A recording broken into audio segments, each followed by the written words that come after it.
Hey, it's Alan here. And Bree. And we are the hunter and the hippie.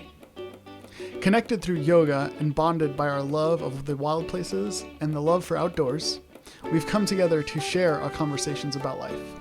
Well, maybe more so what we've learned or are continuing to learn about life.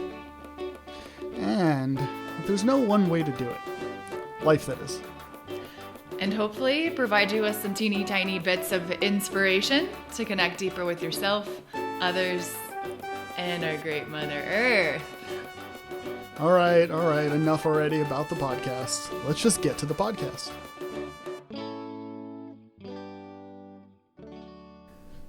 So you're getting bad sleep. Did I just call you out? Yeah, you did. I'm dealing with a head cold, as you'll hear throughout the episode. Hopefully it's not the Rona. But that's how that got brought up. I got this Whoop strap that Bree and I talked about a few episodes ago, and I've been hearing about, and I don't know how many days into it. I'm not even a full month into it yet, but I know my sleep sucks, and the Whoop strap is just confirming that. But the key thing that I've learned, because there were a few nights that I got some really good sleep. Yeah. And in the Whoop strap, it gives you this recovery, right? Like, it gives you this recovery bar of how much you're recovering. And I recovered like 90-something% one night, and my heart rate variability, which is the time in which your heart beats, right? So it's the variance within heartbeat. So for example, right. if your resting heart rate was 60 beats per minute, it doesn't mean that your heart is beating once every second. It's 1.2, right. 1.8, 0.9. And so the more variability, so the higher the variability, the more that your autonomic nervous system is functioning properly. So moving between parasympathetic and sympathetic nervous systems. If there's not a variability, it means you could be, typically it means you're constantly in sympathetic. And so there's fight or flight is basically taken over because there's too much similarity between each beat, I guess would be a kind of easy way to explain it. Yeah. So my heart rate variability shot up to I don't even know. I'm looking at my app right now, but I'm still trying to figure this thing out. My heart rate variability shot up to 79. And it was down in I think the high 30s or low 40s. And that was after I recovered. And then every day after that, I got bad sleep, and the heart rate variability went down. So that was just really, really interesting to see. I was like, oh, so while sleep, is what helps you recover your muscles and things like that, right? Your heart is a muscle, and right, your heart needs recovery too. And that's essentially what it's showing, right? Is your heart is more efficient when you get rest. And so, it was interesting and intriguing to see that. And now, in having this head cold, my resting heart rate went up. My resting heart rate is usually in the mid 50s. And my resting heart rate last night was 71, which is pretty high for me.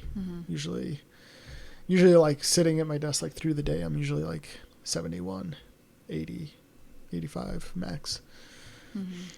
So all my numbers are out of whack, and it's because I'm not sleeping, and because I'm dealing with all this garbage up in my head.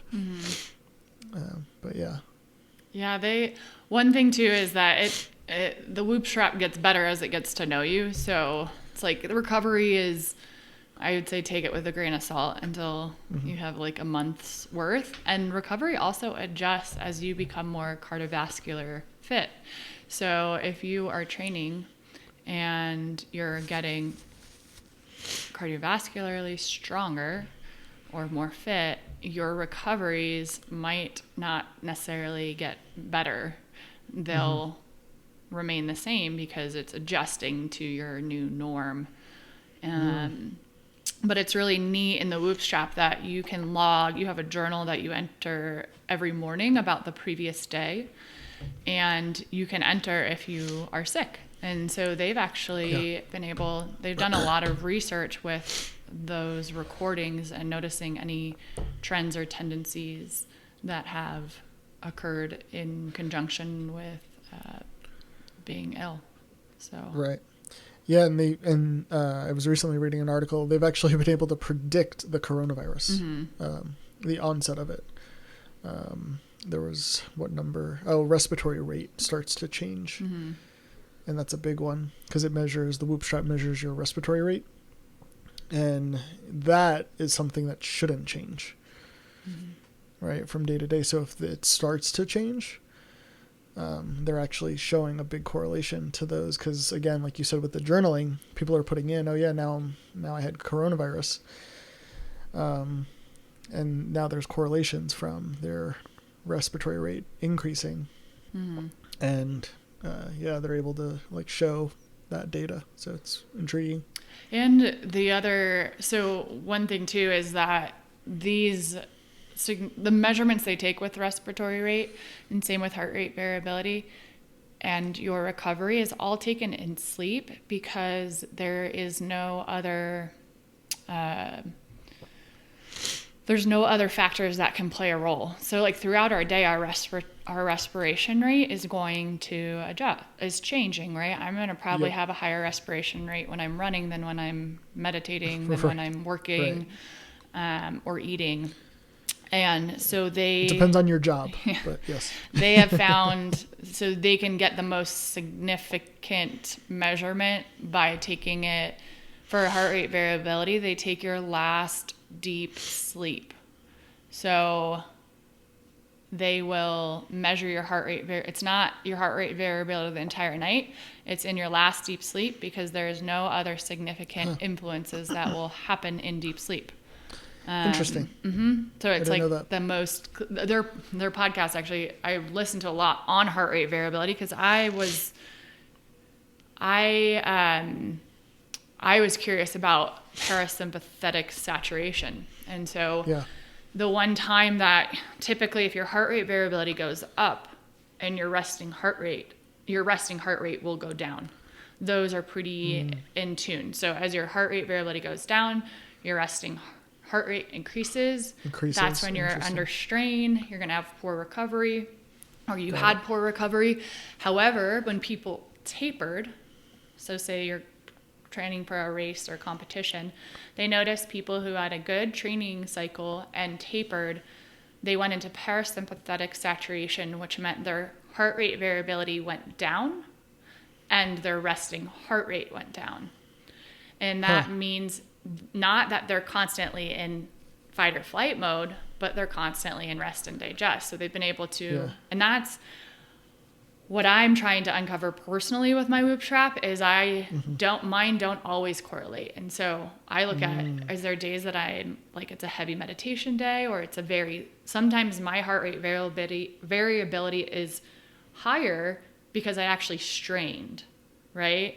Oh, interesting. So I put myself into a place where it had to manage that. Whereas I have times where it's just like a work day and I don't get out for a run. I don't have these intense outputs on my body, and I've done yoga nidra. I've been super chill, and my recovery is actually poor because based on my not super poor, but like my heart rate variability goes down. But I actually think it's because there's no sympathetic that's causing it to need to regulate.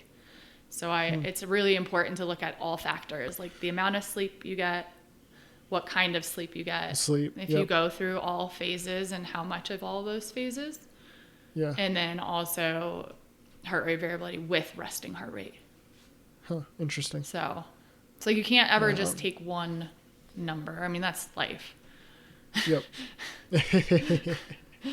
Right. I wonder what other areas people look at just one side of. Oh, something. headlines? Did we talk about this recently? Oh gosh, everything. But yeah, that's my intent with this, is to like figure out my recovery and just be more of a badass scientifically, right? Like, I do so much throughout the week, throughout the month, and that's why I've been thinking about it. And then you talking to me about it, I was like, all right, maybe I should do it. Yeah, I got super obsessive with the numbers, and then after a little while, it kind of like chills out.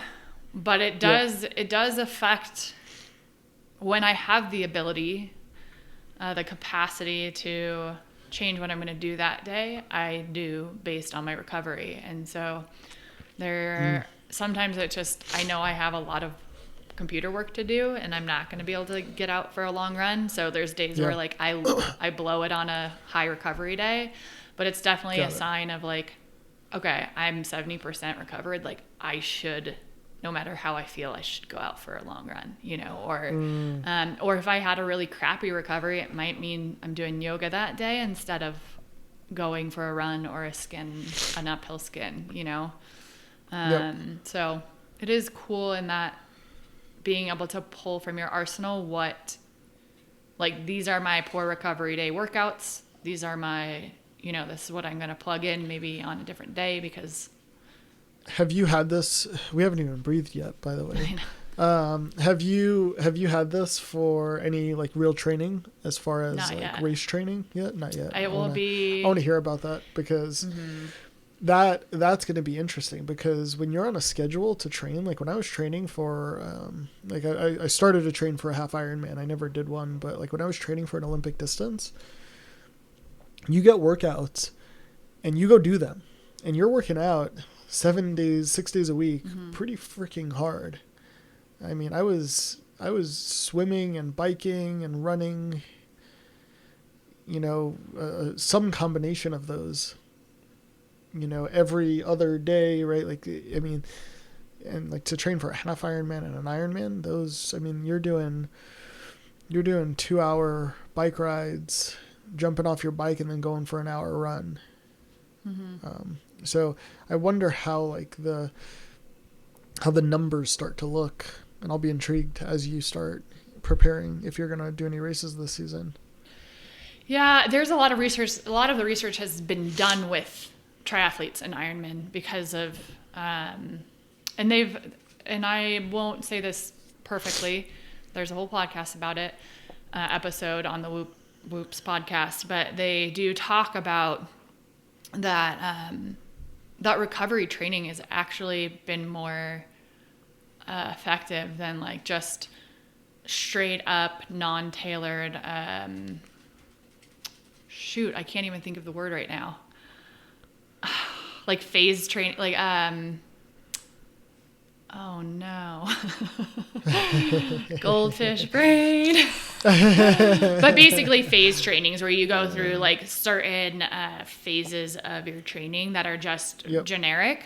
And then you like stick to it no matter what. They've found that actually altering it to your specific recovery. Interesting. And so that's why it's saying like, okay, yes, you have something that you need for the week, but maybe there's going to be a day if you had poor recovery, you're not getting gains at that point. Like there's a certain point you get gains based on breaking down, but the real gains come from allowing yourself to recover, right? So if you just keep breaking muscles down, there'll be nothing left to break down. Exactly. So that's why like if you're doing a strength workout, there needs to be moments to let the muscles repair. That's how they get stronger. It's from being torn apart and healing, like joining back together. Right.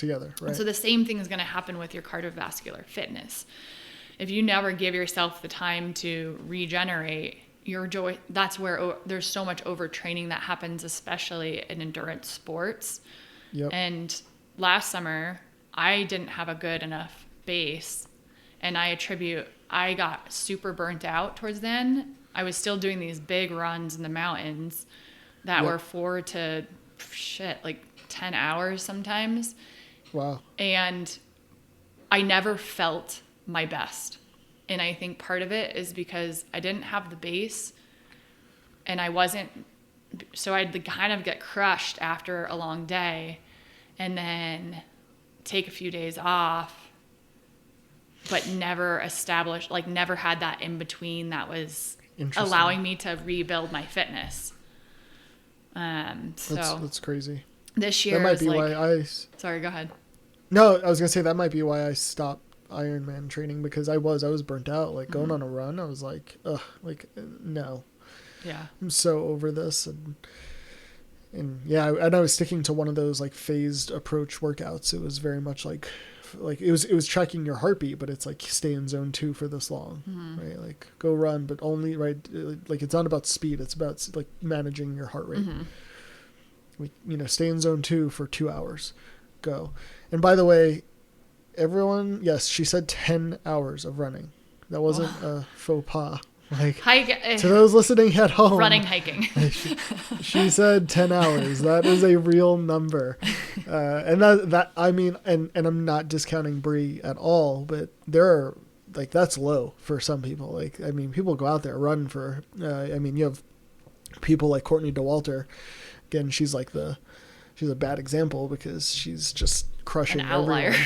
Everyone. But she ran for, how long was it?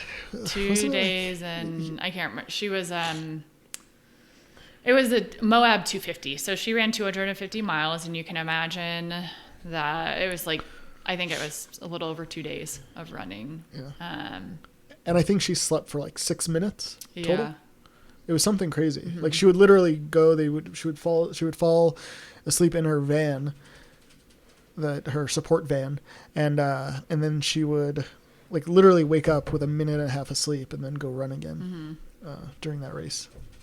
But yeah, 10 hours of running. Don't discount it. Don't try to call it hiking. You're still fucking running. You're not really. That's why I like ultra mountain run, is because you're not running the whole time. Like you're hiking when you need to hike. Before I got into ultra running, like I had done a road marathon, and why I hate road running is because I never felt like I could stop. Like I felt, or walk. Like I actually. Right. When I ran my marathon, I walked to get the water through the aid station, but I never stopped. And right after I drank that, I was running. And you walked. I was splashing. I was like trying to drink it, and it's like going everywhere. Well, I walked when I had to grab the actual water. It was like walk up, walk away, pound it, and go. But it wasn't until I started doing the longer distances on trails where I realized, like, I actually learned how to be able to stop and then start going. Because in the road marathon, it was like, if I stop, I'm not going to be able to start going. Everything's going to set in and I'm not going to be able to go again. And so it's very much like learning that, you might stop for a couple minutes. You're eating, like I'm eating pancakes, and changing your socks, changing your shoes. Sometimes I know people do that. So you have to be able to like stop completely and then start going again. So it really is a mental, at a certain mileage, it's far more mental than it is physical. But you've heard of David Goggins? Yeah. Yeah, he's a badass. God, he's fucking crazy. Yeah. I actually have his book and I haven't read it. You haven't read it? No, I have so many books. I was gifted like 5 books at the same time. But I had a whole library of books that I've heard like his podcast, and my friend just borrowed the book that was gifted to me. And she was like, it was really good. It was repetitive of all the podcasts I've heard him talk on. Just reminded me of things I forgot. I was just going to say that as you read through it. So the book is It Can't Hurt Me. And is David Goggins. He's a former U.S. Navy SEAL. But yeah, the book is so if for those of you that know him, right, like everyone knows his story, right? Because it's the same thing. It's consistency. And I was thinking about this the other day, and I'll talk about consistency here in a moment. But it is very much like you read it and you're like, oh yeah, I know what's going to happen next. Or, oh, I know about that race. Oh, I know about his first 24-hour race. And but it gives you a little more depth right? Because it's a book and it can go on. And it's funny as hell. Like, you just, like, the way he articulates things, in video is great too, and podcast is great, but it's super funny. And how I found out about him was actually through another book, Living with a Seal by Jesse Itzler. And have you read that one? I haven't. Okay. Go to that one first. Okay. Because that doesn't tell you, like, I didn't know about Goggins until I read this. Yeah. And it's this guy, he was so it's funny, he's a white rapper in the 80s and 90s. So, like, when rap music and like hip hop was coming out in New York City. And he has all sorts of hilarious stories. His story is freaking funny as hell too. And he's all about, like, challenging himself. So he wanted to have a Navy SEAL come live with him for 30 days and, like, just get him into shape. And it ended up being Goggins. And so Goggins comes and lives with him in his like Upper West Side, New York City loft, like, apartment, and just crushes him in the middle of winter for 30 days. Like, there's one story where he's sleeping in his bed next to his wife, and, like, Goggins sneaks into the room and he's like staring at him, and he wakes up and he's like, "Let's go run, motherfucker." And it's like 2:30 in the morning. And so I listened to the book. So you get to Jesse, he reads his own book, and this book is hilarious. I was on a plane listening to it one day, and everyone thought I was probably loony because I'm literally, like, in tears, laughing, crying because of the way Goggins is and the way he treated this guy. And he's just like, yeah, he woke him up at like 2:30 in the morning, made him run Central Park. And, like, I don't know if you remember back in that huge blizzard that New York got, where, like, New York City shut down. What year? What year? I forget the year. Okay. I want to say like 2015. Okay.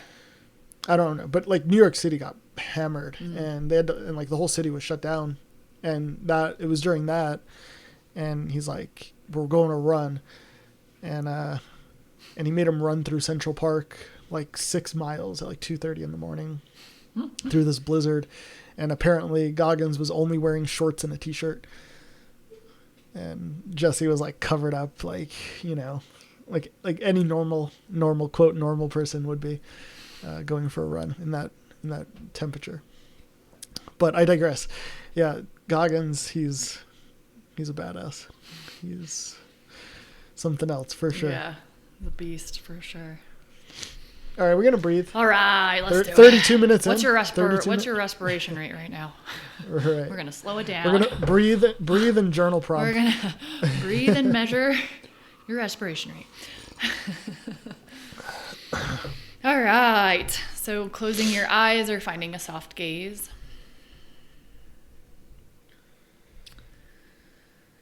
And then first begin by bringing some awareness to your seat and feeling the connection points to the earth,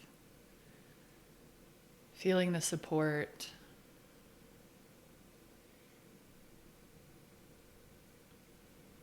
You might even imagine some roots burrowing into the earth to allow yourself to feel a little more grounded, stable.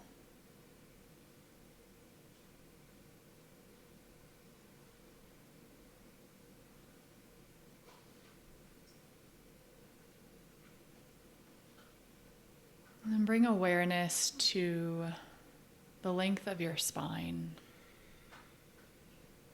And also traveling all the way up through the crown of your head. So tip of your tailbone through the crown of your head.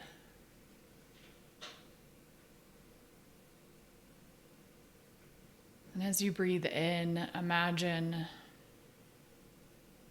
a golden light filling up from the tip of your tailbone through the crown of your head.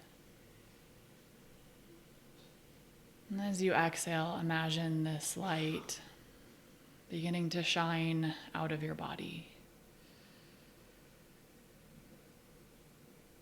feel this radiance filling up tailbone to head. And feel it brightening as you exhale everything around you.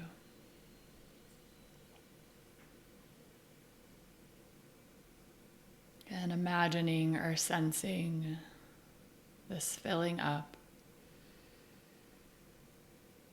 and this expansion.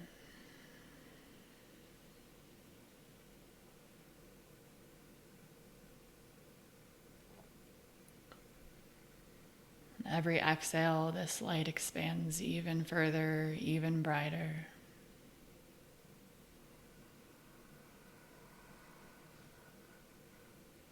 Until it fills every corner of the room.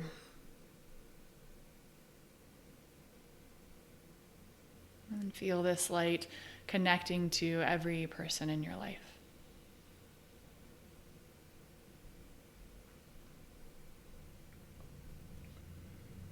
With every person you come across.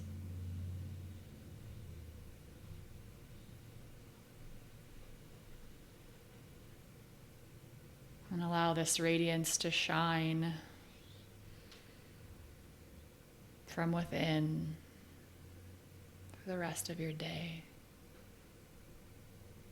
week.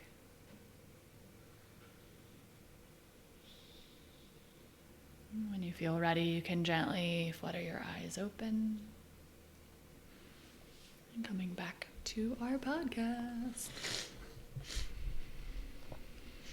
Awesome, thank you. I feel like that's the first time I've been able to breathe through my nose in a couple days. Yeah. Which nostril, both? Both, yeah, surprisingly both. Nice. That is the beauty of what's really cool about breathing, right? We actually switch between nostrils. It's like a 90-minute cycle. It's off because we're never always balanced. But it actually kind of correlates with what part of your brain you're using. So we shift between right brain dominant and left brain dominant throughout our days. Huh. And you can tell where you are by which nostril is flowing more clearly. So is it like opposite how they say left brain is right hand and so on? And so would it be left brain is right nostril? Yes. Huh. Pretty cool. Yeah. I didn't know that. I kind of was like, well, I broke my nose. It's pretty crooked. I don't breathe well. And do you have a deviated septum? Or? Yeah. And yeah. I was like, I am always, what was it? Shoot. I was like, I think I'm always like right nostril just because it's more clear of a path. And then one night I was lying there and I was like, whoa, left nostril. It's very clear right now. And I was like, it's not. It is, but we have imbalance, right? So we don't really cycle. Most people don't cycle every 90 minutes between each, but you can kind of bring awareness to that. And you really notice it when you're sick, though, is because when you're sick. So like right now, both my nostrils are there. I'm congested, but I'm not fully congested. But when this first started, it was my right nostril, and but it's so weird, and I always think this, and I never get to ask anyone, so I'm getting to ask you now, and I'm putting it out there in the world. So either everyone's gonna think I'm a fucking weirdo. Well, I mean, we already know that, but everyone's gonna think I'm a weirdo, or I'm actually gonna confirm something is true. So like, if my right nostril's clogged and I'm laying down, if I lay to my left, it'll unclog. Yeah. If I lay to my yes. And like it'll unclog and it won't go to the left. It'll just unclog. And like I'll try to stay there and I'm like, don't move. Like this is so nice being able to breathe. And then if I roll over even the center, it starts to clog back up. And the longer I'm in a clogged state, the longer it takes to unclog to roll back over. So I thought like I'm just a weirdo, but clearly you're saying that's the truth. I think so. I in my last training with the Amrit Institute, they talked about just the benefits of lying on the right side versus the left side, and they did bring up rolling to your right side clears your left. It does clear your left nostril, or like also so it clears kind of the left side of the body. So huh? Yeah. Interesting. Or like maybe it like it might be like activating the left nostril, which ultimately will like bring attention to it, clear it. Mm-hmm. Huh. Pretty wild. Yeah. You're not crazy. Yeah. Just like the yogis aren't crazy. I think I'm still crazy, but it's that one thing that I'm not crazy about. Yes. That everyone's crazy together in. You're right. Yeah. So how is this illness messing with the fitness routine, or is it not? What is that? How does that affect your movement? How do you adjust when you're sick? It totally does. I heard a saying, and I've been trying to think of the saying, and maybe you can help me with it. But I heard a saying, when you're sick, and I can't remember, and I'm just going to tell you a story. I'm going to sound like a bumbling idiot, but like, there was something about like, if you're sick, you move, but if you're, fever. Yeah. If you have a fever, you don't move, right? There's some saying about like, if you're sick but you don't have a fever, I think that's what it is. Then you continue with your exercise. But if you're sick and you have a fever, you don't continue to exercise. I don't have a fever right now. Yeah, that would make sense because the fever is trying to get rid of swelling, and typically in the brain, and so I think movement would not help with that swelling. Yeah. But movement could clear. I have a fever. Movement could clear other things out. Like if you're congested, right, and you let everything collect, but you don't get rid of it. It's like why you don't swallow your phlegm is because you're not getting rid of it. Something's collecting, needs to go out. Yep. And so movement helps move whatever's collecting out of your body. Yep. Yeah. So this one's impacting me because I have a trip planned. I'm going to Arizona. So my mother had COVID, and she was in the hospital for 3-4 weeks. Oh, wow. Yeah. And it wasn't looking great. But my mother is a badass. She's a fighter. Shout out to Sheryl Titone. She hammered through, she got through it, and, she had pneumonia really bad. And, she's home now. I believe she's still on oxygen. But I told her, I was like, hey, it was like, sort of like incentive to hopefully help make her fight was, hey, I live 12-hour drive, and I usually like to drive to Phoenix. I was like, hey, the weekend, this was like week 1 or week 2 of her in the hospital. And I was like, hey, the weekend you feel better, the next weekend you feel better and you're home, I'll come visit. I don't care what weekend it is, I'll come visit. And I had already had this trip planned to Phoenix. And I'll get into why I'm talking about this trip also. But I had this trip planned, and I figured, all right, I'll go. This was back at the last week of February. I was thinking, all right, I'll probably end up in Phoenix last week of February to see my mother. And then I'll come back again this coming week in March. So I'll get to see her twice. And she ended up being in the hospital for 4 weeks, and that totally blew my plan. And then I'm like, shit, well, there's no fucking way I'm going to Phoenix, making a 12-hour, 24-hour drive essentially, right? That's one way, right? 12 hours there and back. There's no way I'm doing it 2 weekends in a row. So I pushed it. So I am going to Phoenix for a jiu-jitsu camp with the Brazilian Jiu Jitsu Globetrotters. And it's a 4-day camp of just doing jiu-jitsu. And so I'm really excited about that. So Jessica has family there, my wife. And I was like, let's just turn this into a trip. Like, we'll both go, we'll take the dogs.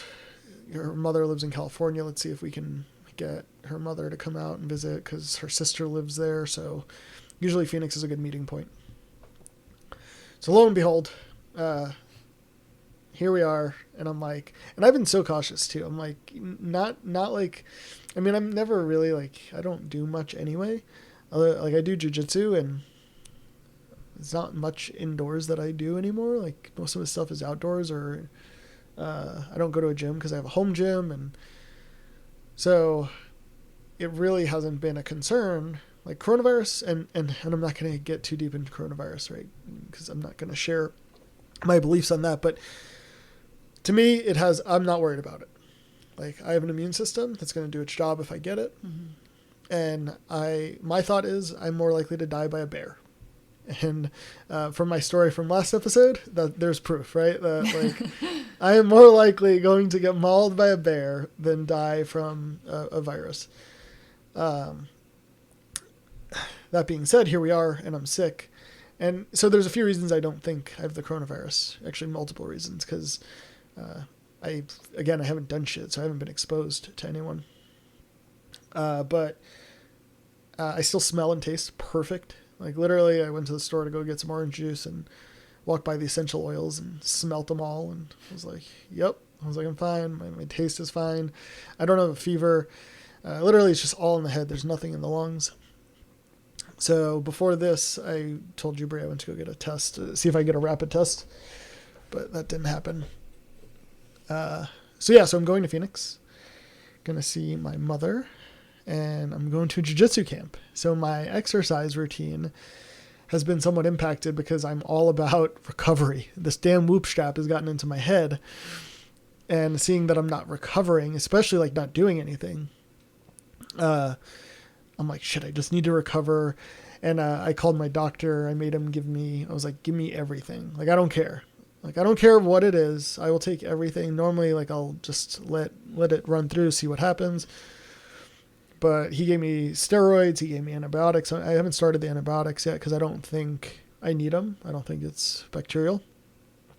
But he was like, you know your body. He's like, take them if you need them. He's like, just finish the whole round if you start taking them.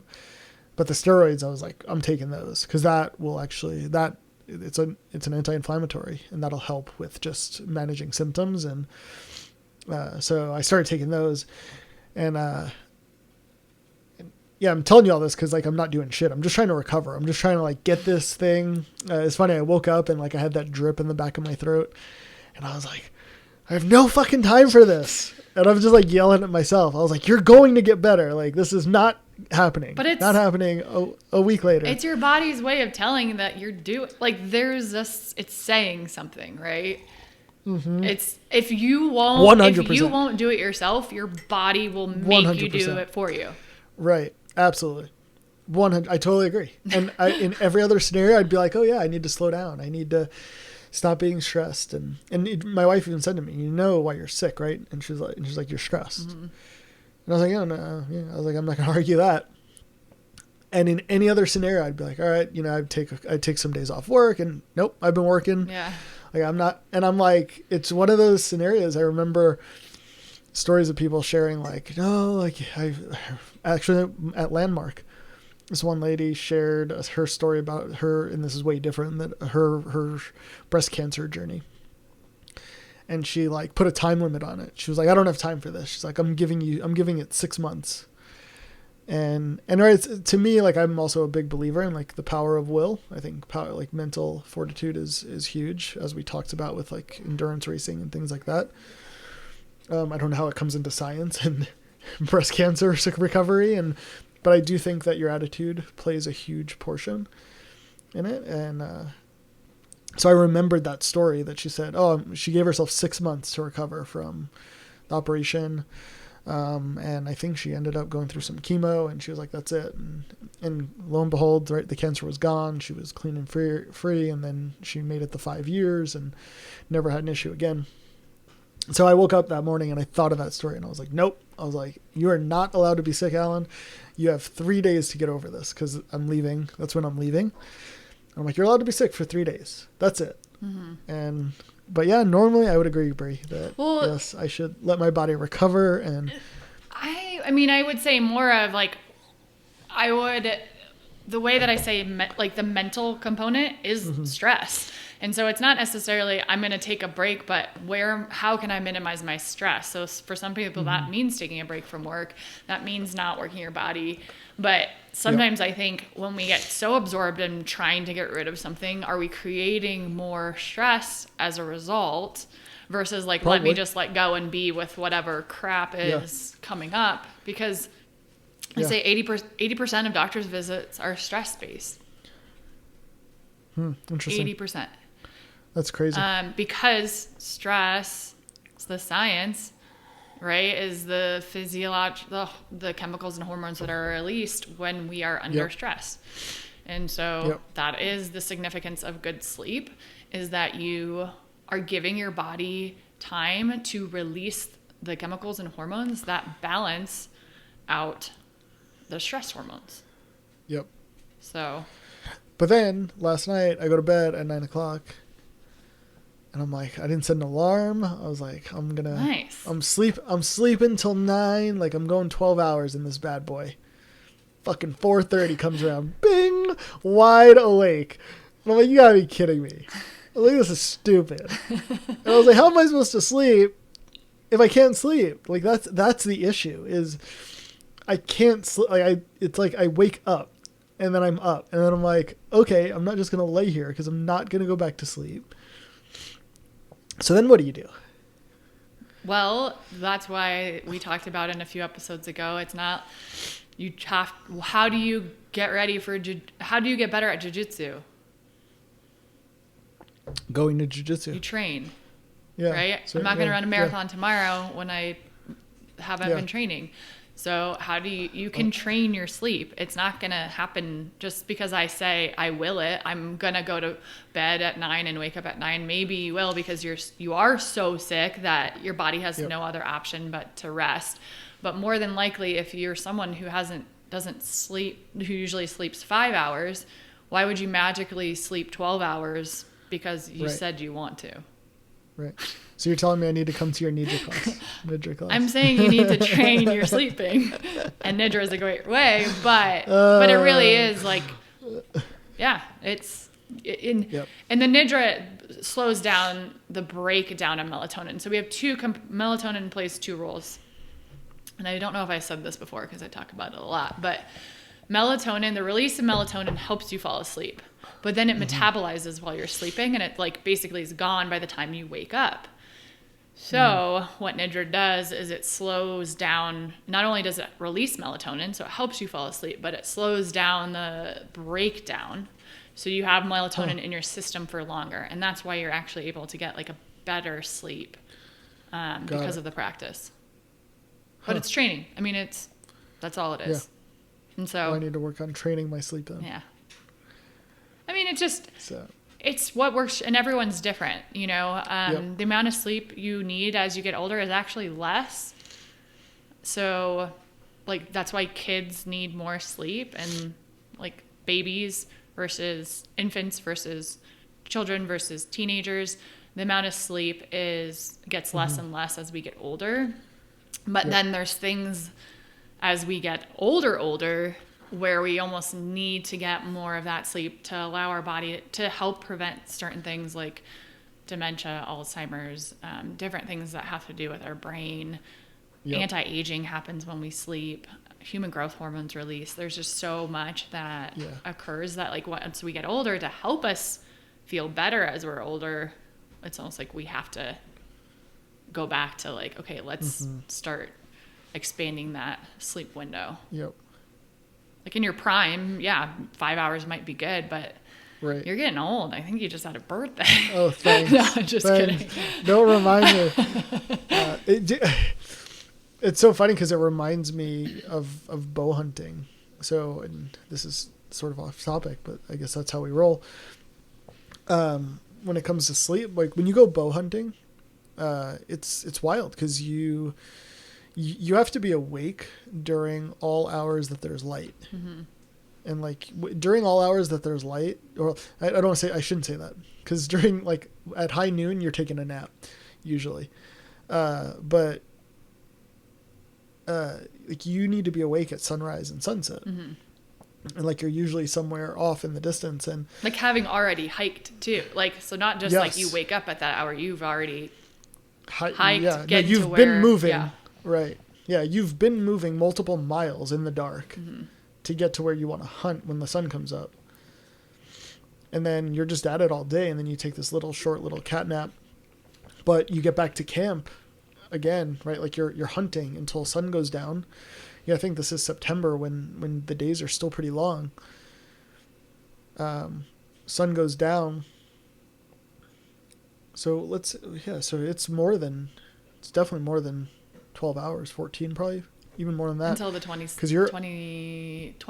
or 22nd is equinox. So that's equal hours light and day. Okay. So beginning of September is long. Yeah. Much longer days. So you're starting, I mean, you're going for a while, and then you get back to your tent and you need to eat.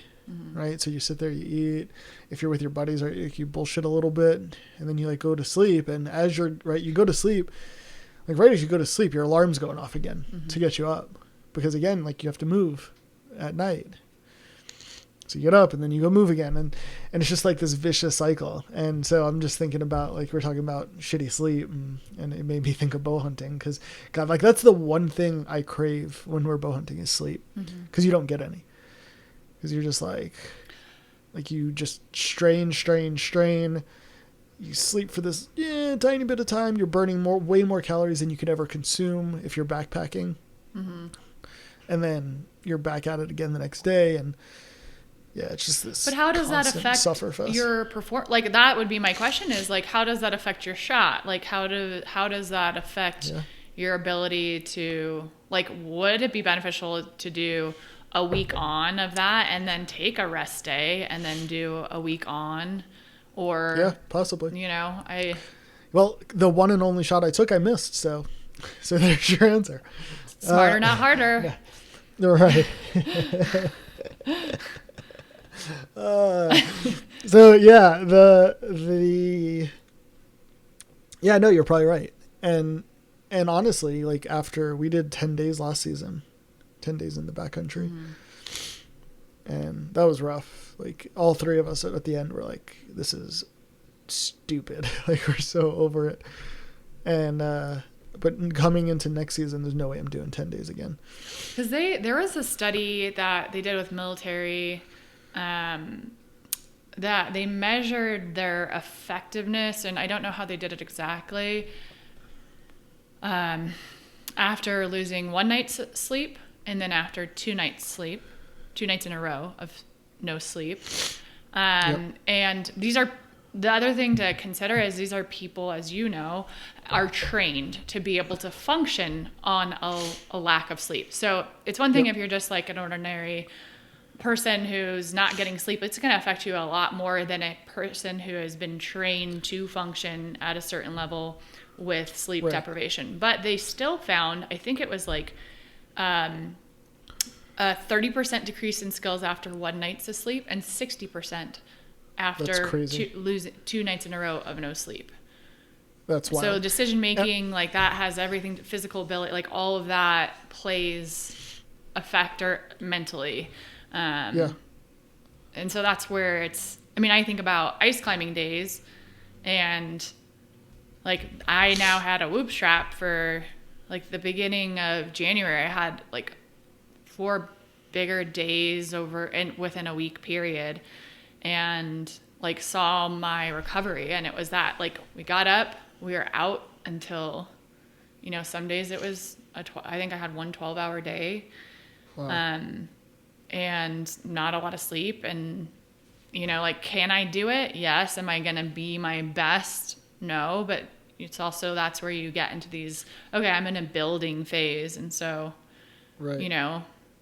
it's interesting too with like food, because you said like you burn a lot more calories than you consume.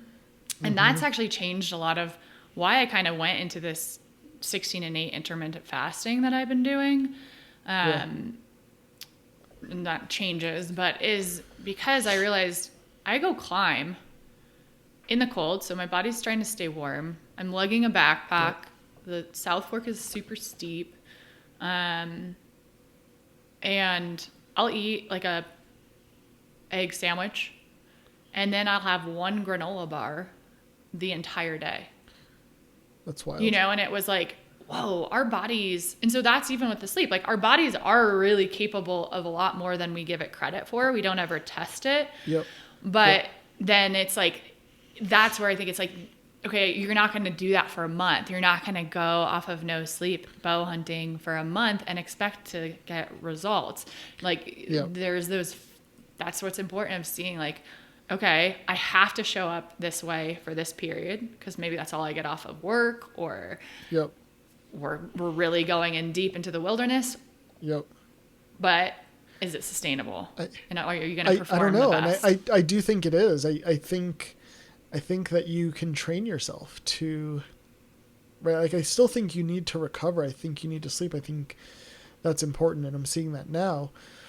But I think you can absolutely train yourself to, and, you know, there's proof of it out there. And although they may be the exception, I think they're exhibiting it, right? You're Courtney DeWalters of the world. You're David Goggins. You're Cameron Haynes, like these endurance folks that just go out there and they're trained for it. And maybe they don't have the best recovery, but they're not doing a week straight. I mean, I guess with like if they're running the Colorado Trail, that's going to be multi-day. They are sleeping during and that. Bow hunt, like the bow hunting, like they're out there, like Cameron Haynes is out there for 10, 15 days at a time. Mm-hmm. You know, but he's, I don't know. I think that, there has to be, there's science to it, right? There clearly is. Mm-hmm. And there's outliers. So I think it's,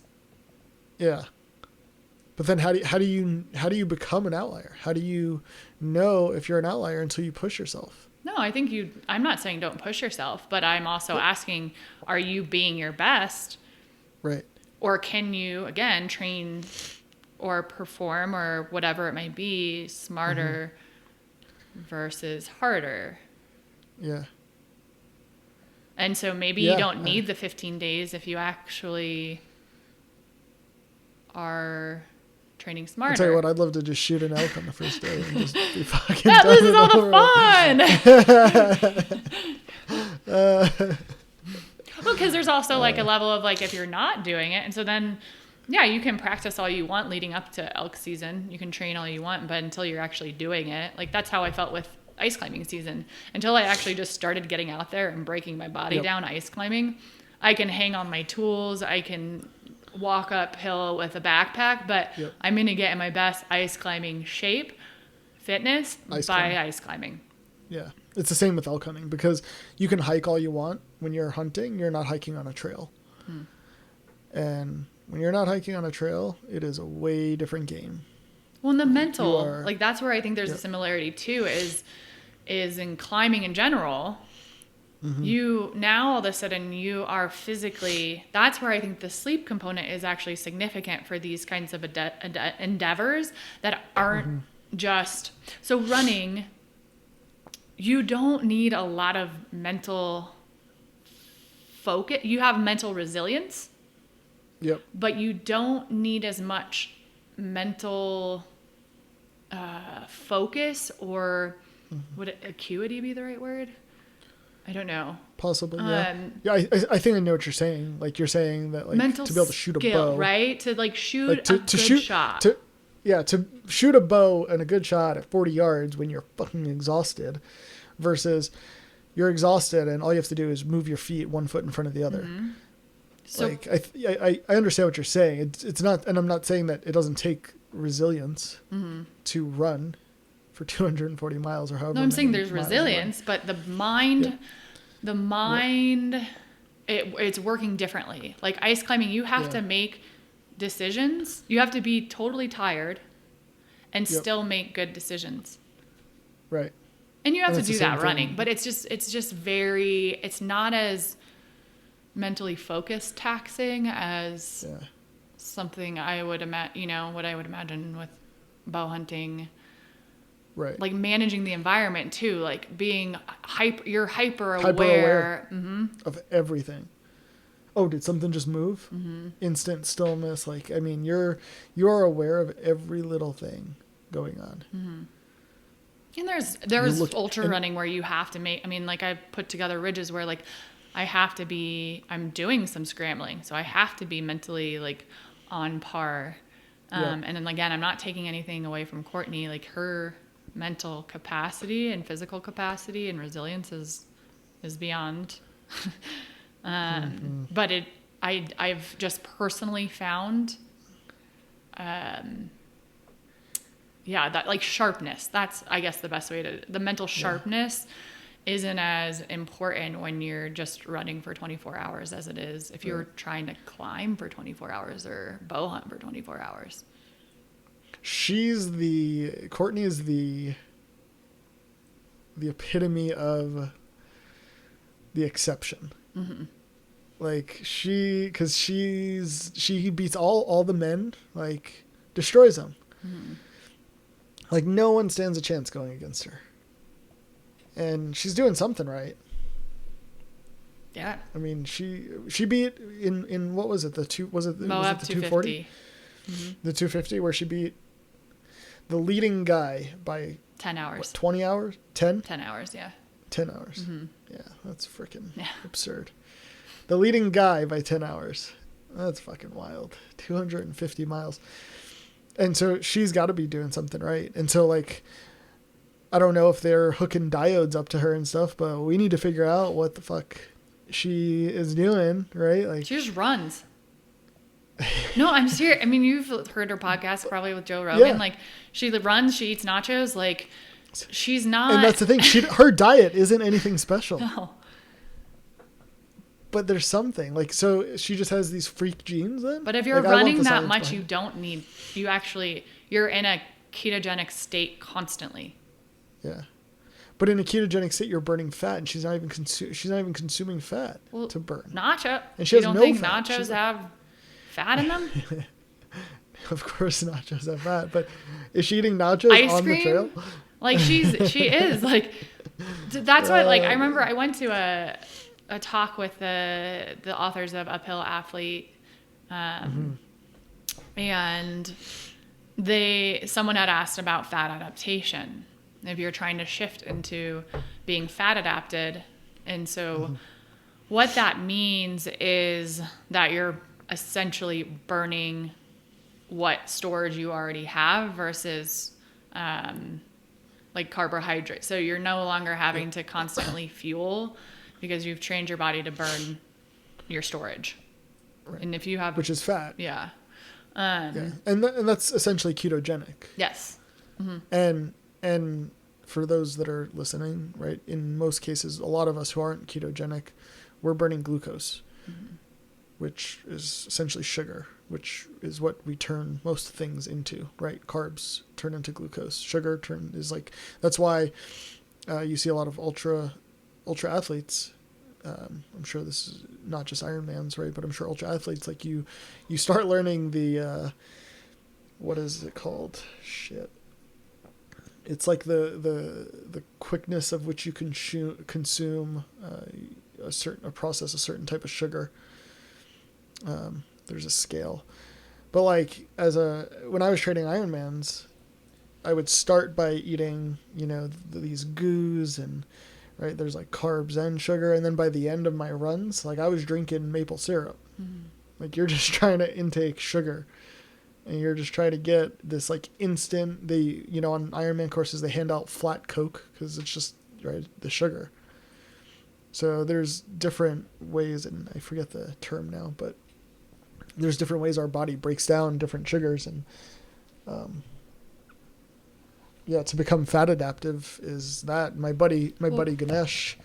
Yeah, what I was going to say is, so the point of moving into fat adapted is because, so the glucose, you burn through it faster, which means you have to replenish it faster.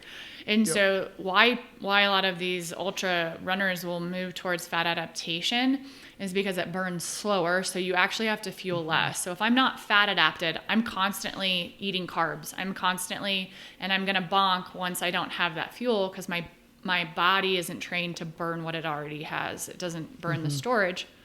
And so by training your body to burn what it already has, it again allows you to move away from the constant eating in ultra running. And that's why there's a lot of people who will go, I've started to do with my 16 and 8, if I'm going to do anything less than like 2 hours or less, I'm not eating before. And the whole idea is that I have enough storage and I want to train my body to use the storage I already have, versus if I eat before, I'm probably actually going to need to fuel again because it's trained itself to eat that glucose, those carbohydrates that turn over quicker. And so ketogenic, if you're moving enough, like Killian Jornet he's ketogenic, but he could eat McDonald's and it doesn't matter because he's trained his body. His body just burns everything constantly. But those of us who aren't working out 10 hours a day, we actually have to take into consideration like what we're eating, when we're eating in order to stay in the ketogenic state. Yep. And so like the keto diet is like they're having you be in a ketogenic state based on what you eat because you're not killing Jornet running 10 hours a day. Right. Every day. Every day. My buddy Ganesh, he and I hiked Long's Peak this September, or September, August, this last year. And he's keto. And he crushed it. He finished, he didn't eat once the entire hike. And it's a 15-mile round trip with 55,000 feet of gain. 5,500 feet of gain. 55,000 feet of gain. Jesus. Go Everest. Everest twice. Everest twice. 5,500 feet of gain with 15 miles, and he didn't so much touch anything to eat. He had salt water, and that was it. And we got down from the mountain, and we're like, let's go get burgers. And it was like still another like 3 hours before we got food. He ended up being like 22 hours without food. Mm-hmm. And he crushed the hike, like crushed it. And I was dragging ass the whole time. And I'm like eating all these like sour gummies, like again, just trying to intake my glucose constant, like peanut butter sandwiches. I was doing terrible, and he was just like, and if you know Ganesh, he's always so happy, and he's just like, just waiting on you, and like he's just always so pleasant, and but I was like, God, there's something to this, burning your fat stores and not eating, but yeah, and that's what I think that really when people go to that if as an athlete, if you're wanting to explore that, the idea is like if stopping to eat is time and digesting pulls energy away from other things. So if you're doing a long run or bike ride and you eat, energy immediately is going to go towards breaking down that food as opposed to rest and digest goes to there. Whereas when you are running or cycling or whatever, skiing, big backcountry, your blood, your energy is going to your limbs. And so that's where the performance aspect of it, it's not about a diet in terms of like, look at how I look.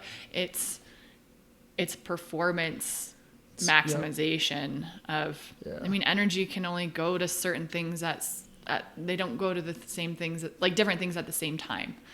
And that's like even just when I moved into this intermittent fasting type style was a little bit to start helping myself move into like fat adapted for like the summer and running so that I don't have to fuel as much. But also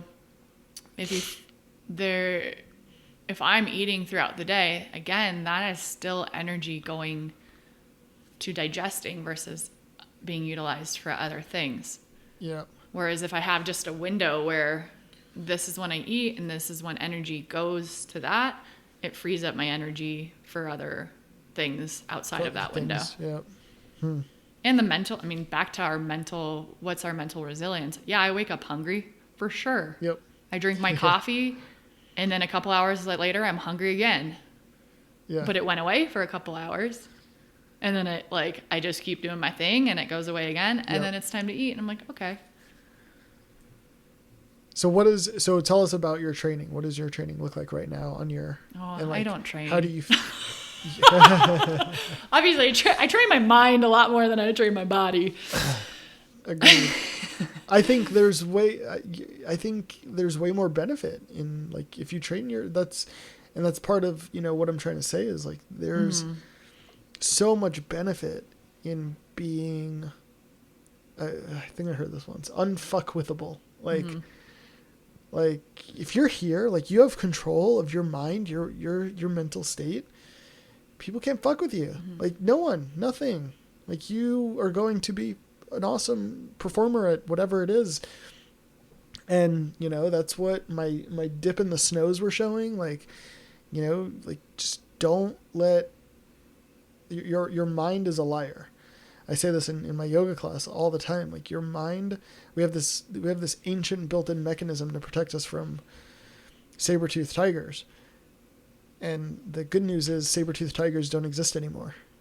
The bad news is that it thinks getting off the couch and going for a run is a saber-toothed tiger. But that's when it's functioning correctly. Like when we go for a run. Yes, because that's when it should be released. We should be going into fight or flight in order, like, for runs, for activities.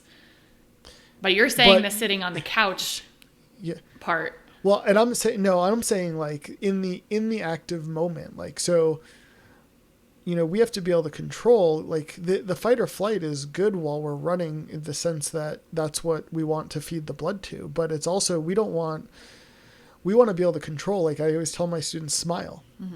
Like, when you're, like, how you respond, right? Your fight or flight, it's just that, it's fight or flight, right? You have two options. And this is how I've been breaking it down lately, is like, that's why we meditate, is to have another choice, right? So it's fight or flight. And I don't want either of those options when I'm doing most things, right? We want the ability, I see what you're saying about running, right? But when, I lost my train of thought. So if you're, like, I tell my students, and they're in chair pose, and it sucks in chair pose in yoga, right? Like, get through it. Like, it's all mental at that point. And you need to you need to breathe, you need to work through it. And I always tell them, like, will you smile? And how are you going to overcome that? Because it's going to suck. And that's where I'm saying the fight or flight doesn't help us, right? The fight or flight, it's like, fight or run, right? And I don't think those two options are the best options.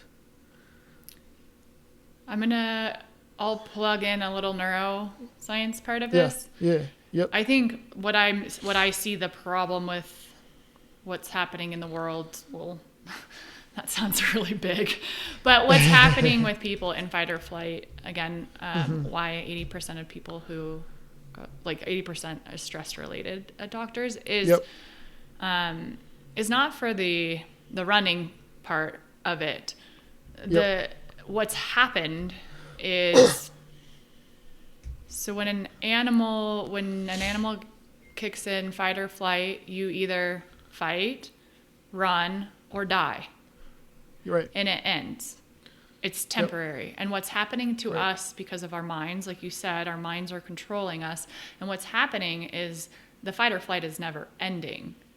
So you want that fight or flight, the adrenaline in a fight. Like, you're going to want that. If that adrenaline doesn't get released and you're going into a fight, you need it. Yes, you actually need that. The difference is, you need training more. Well, you need to know how to manage it. But don't we need to manage our anger in real life? We need to know how to manage, like, those aren't bad things. Like, we want cortisol release. We want adrenaline to release. The problem is it's being constantly released, and then we're not sleeping, and our body's not recovering. And so we build up fight or flight all day.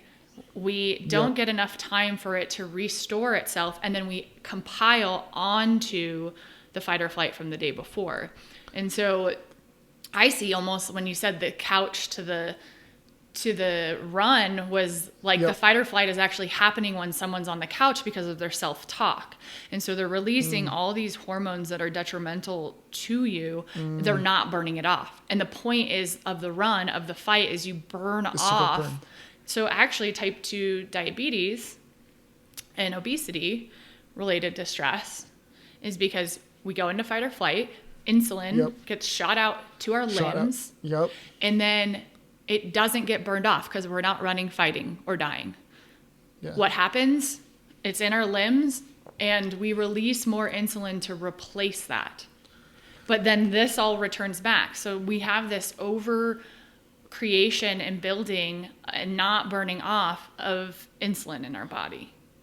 Right. And so the mind, absolutely, like the mind is playing this role, but it's that we're not using, when it goes into fight or flight, we're actually not burning what's happening.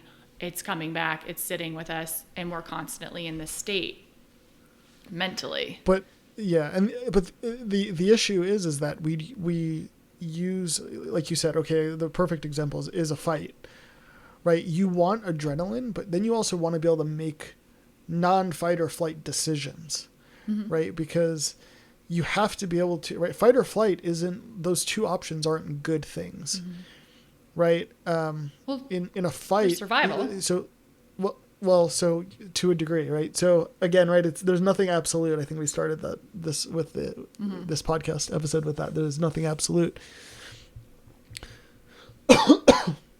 So when you're doing jiu-jitsu, I use this as an example the other day with people that you don't want, right? You're doing jiu-jitsu and you're in a fight, but you don't want to just fight. You don't want to just fight in this way that you're just, I'm going to fight you, right? You need to be able to do jiu-jitsu instead. And jiu-jitsu isn't built into the sympathetic nervous system, right? Jiu-jitsu is built into when we take control back. When we say, whoa, hold on there, fight or flight.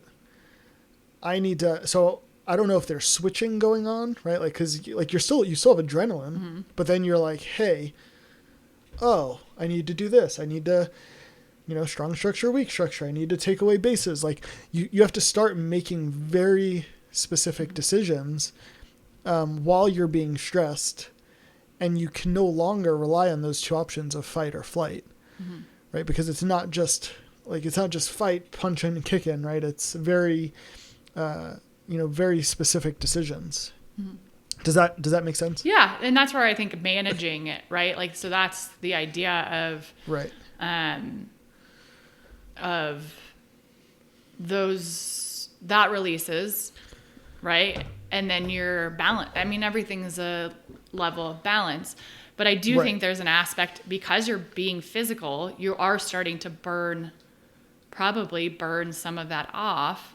And so maybe your state of mind, I don't know, but your state of mind, I think about if I have to give a talk, my heart might start racing, I get nervous, and then I start it, and everything calms down. And so I could imagine how in a fight, potentially, your initial, like, you work on not having that elevation as you go into it, but there might be times where you have an elevation, but then you're able to bring it down. But if you didn't know what you were doing, or you didn't know what you were talking about, I don't think you would bring it down. I don't think you'd be able to control it, right? Like, like it's, and I saw it, right? So many people participated in my challenge of jumping in the snow. I was so surprised. But like, that's, you see it in the snow, right? So when I first stepped in the snow, I was like, oh, that's cold. But I felt the spikes. Like, I felt everything. I felt the sympathetic nervous system turn on, because it was like, I don't want to be here anymore. But now that's when I get to say, no, I'm making the decisions here. Like, you don't get to make my decisions. And that's when I stayed there. I breathed. I just hung out. I was like, wow, and it actually, like, I almost felt like Wim Hof a little bit, because it started to feel good. Like, I was like, this is interesting. Like, I got to stay there long enough to start feeling something different that was no longer cold. And I was like, this is really strange. And, And I don't know what that is. I'm sure there's definitely explanation behind it. But then I saw other people doing it. They'd hit the snow, they'd jump up, and they run back inside. And that's cool. I love that they did it. I'm not saying anything against that, but that's the fight or flight, right? So it's being able to train to balance. Again, training. You already said it, right? Train your sleep. It's training to be able to deal with it and just being like, yeah, like it's cold and I'm going to stay here. Or you hit it. Nope. Didn't want to do this. Still don't want to do it. Flight is the option. Getting the fuck out of here. So yeah, it's training them. So we will, no matter what, we'll have a physiological, our autonomic nervous system is built to have an automatic reaction that jumps from our unconscious to our conscious. Yep. And so then what happens is then after, I think it's 60 to 90 seconds is a physiological reaction. Anything after that is your choice. And so what you're doing is you're going to have a you jump in the snow you don't necessarily have a choice right there. Your body, that's why our heart pumps. That's why all these things are happening in our body that we aren't all the sensations, actually controlling. All the feels. Exactly. Yep. So what happens is no matter what, whether it's jumping in the snow or someone says something to you that, physiologically 60 to 90 seconds, things will happen. And then after that is where the mind plays the role of choosing. So you realize I'm lying in snow. I'm not going to die. And so you got the choice of being with the coldness, being with whatever it is. Right. Someone else does it and they're making the choice of like, I'm going to freaking die. And they get up and they go. Yeah.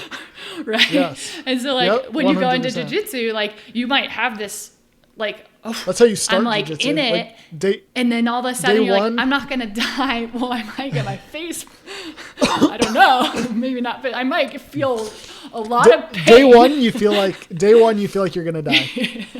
Day one, you're absolutely like, I'm gonna die, and that goes on. And when I say day one in jiu-jitsu, I mean day one is probably like 6 months of jiu-jitsu. Like the first 6 months of jiu-jitsu, you're just like, like fighting everything and yeah, exactly. And when you start to realize that, when you start to recognize that isn't jiu-jitsu, right? Like jiu-jitsu it's the gentle art and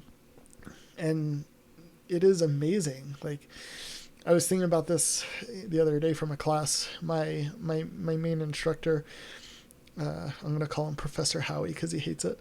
But he was on top of me with top pressure, and I think he's like 145 pounds. And the guy felt like he was 300 fucking pounds. And I'm like, what is going on?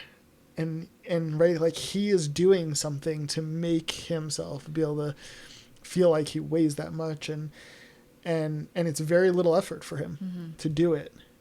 And that's the point is when you're doing jiu-jitsu, it's like, yeah, you're still, they say jiu-jitsu is a combination of weightlifting and cardio all in one. Because either you have something really heavy on you, you're trying to get it off, or you're going for 5 minutes, and you're just trying to survive, right? Fight or flight, or, once you start learning jiu-jitsu, you're trying to get to these positions, but the other person knows jiu-jitsu, so they are stopping you to getting from those positions. And it's like a puzzle or like a chess match where like you make a move and then they make a move and you're like, shit, I no longer have the move that I wanted to do now because they did something else.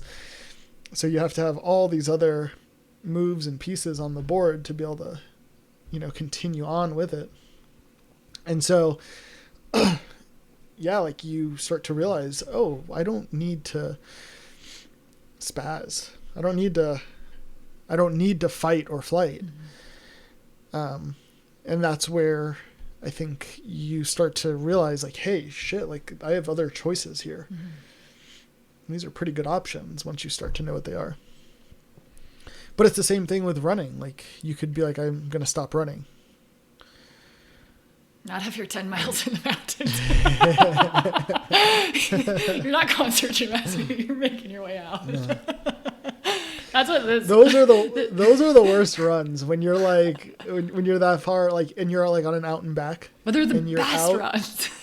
Oh my gosh, they're awful. I don't know. I hate running. I love the new book, Semi-Rad's book. Yeah. I hate running. Oh my god. They're the best runs because they're mental. The mental capacity, because that's what I realized. Like when I started trail running versus road running, like road running, you literally could like call a friend or an Uber, but like out there, there's no way you have to get yourself out. Whatever you got yourself into, you are responsible for getting yourself out of.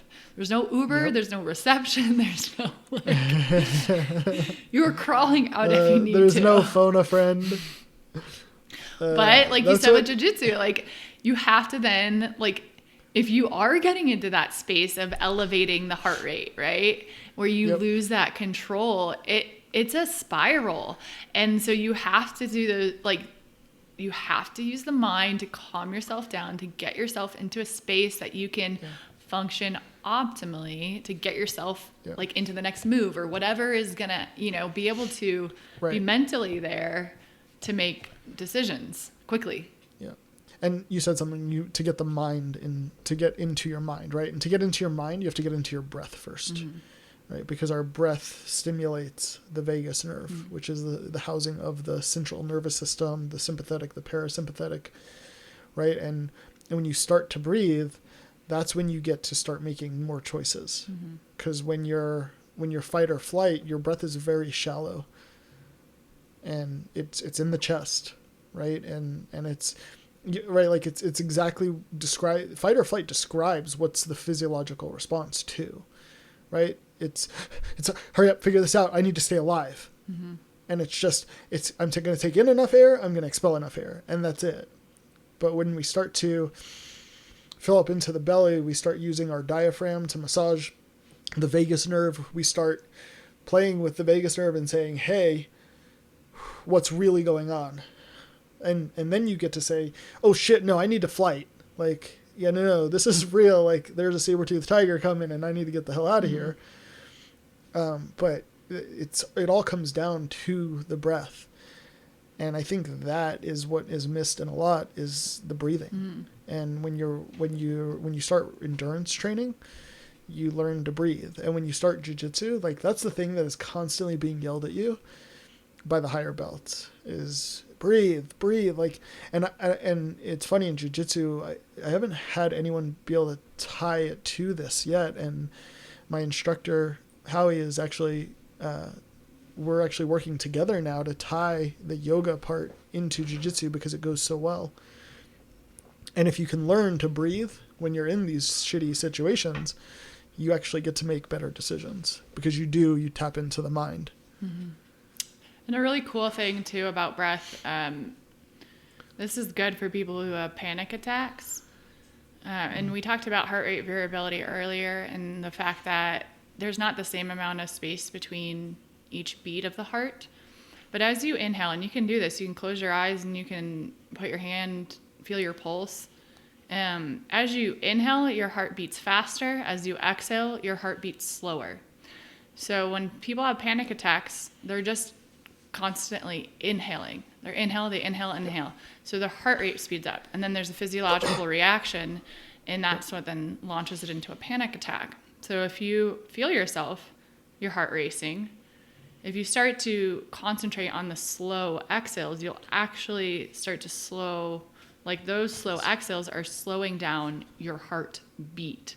You might have the same heart rate over a minute, but you're slowing down.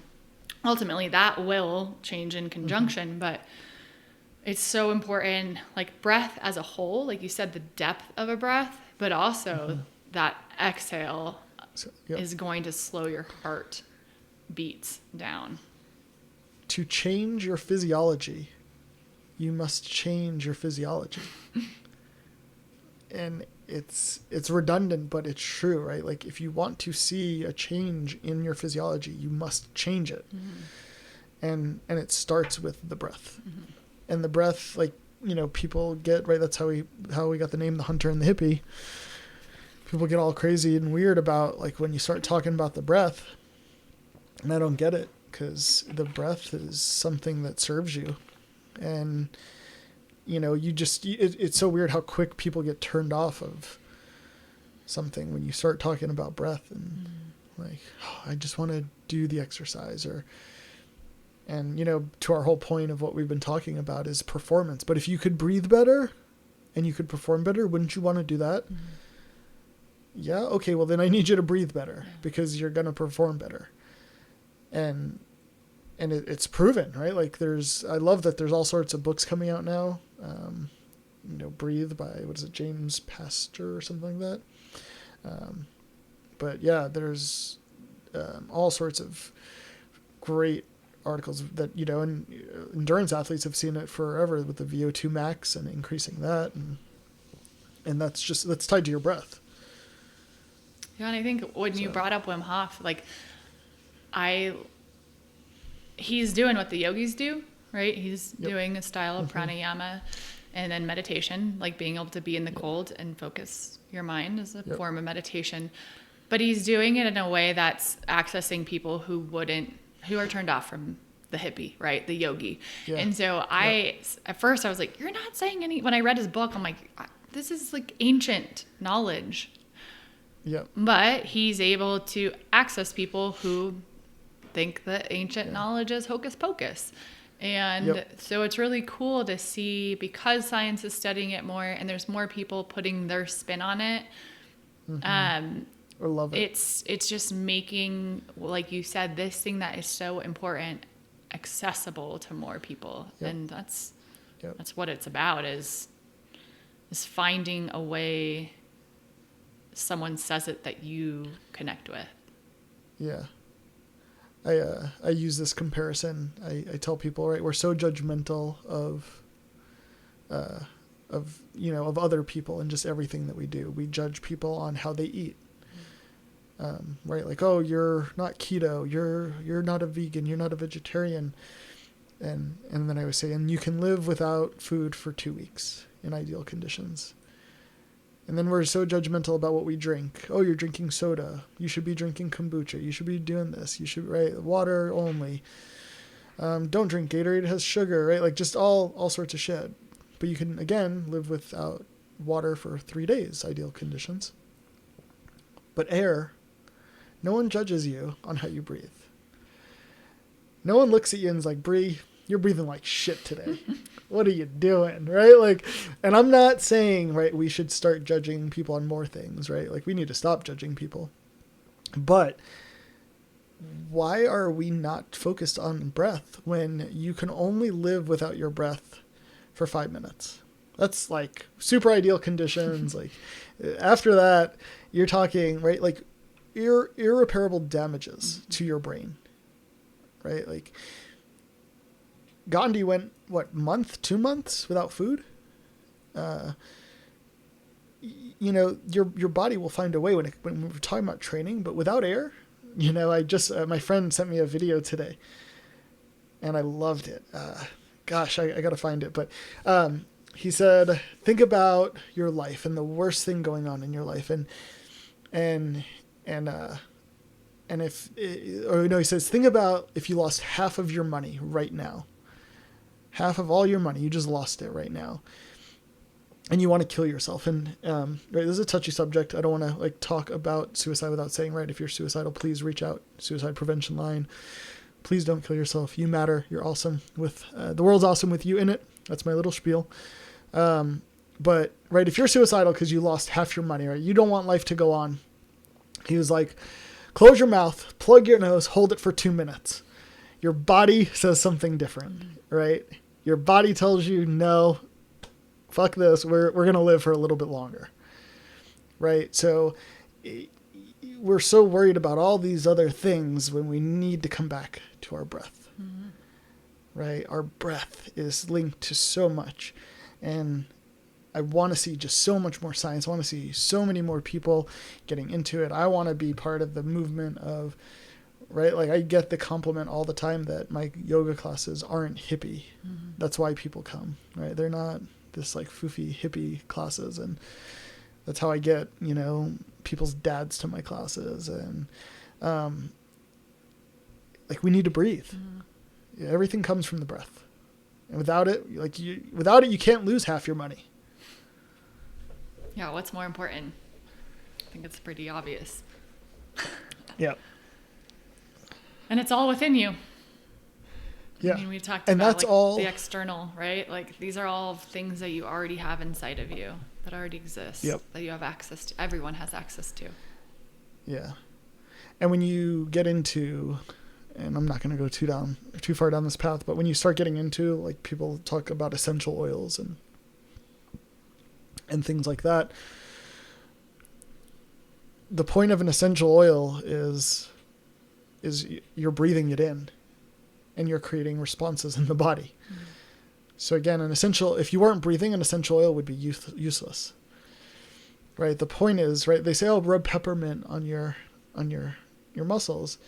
Yeah, there's probably a little bit, right? That's why they put like peppermint in Bengay and right but if you just rub some peppermint oil, yeah, it helps with that, but it makes you start to breathe and you start to smell that. And then it attacks the receptors in the body to say, oh, peppermint, and it does something. I don't know the exact science behind it, but there's all sorts of triggers. And I was flying once, and I'm a terrible flyer. And I was on the flight, and it was super bumpy coming into Denver. What's new? And this lady, I don't know where she was on the plane, she whipped out an essential oil, and like I smelt it and instantly calmed down. I wasn't able to find the lady. I stood up. I was like, who put that? I literally stood up. I was like, who's using that essential oil? Because I need to know what it is, because it instantly just triggered me to like breathe and like calm down. And it was amazing. So yeah, it's a little bit of my hippie side. Yeah. I mean, again, it's these traditions, this ancient knowledge has been around for a really long time without science explanation. And so, yes, I'm not saying I'm excited that science is just for those who need the science. Right. It's validating it. For me, experience with it is enough. Yep. If I'm seeing, and again, not instant results, but these practices, whether it's breath, whether it's a meditation, whether it's my sleep, what I eat, how I train, all of those have drastically impacted my quality of life and given me reasons to live.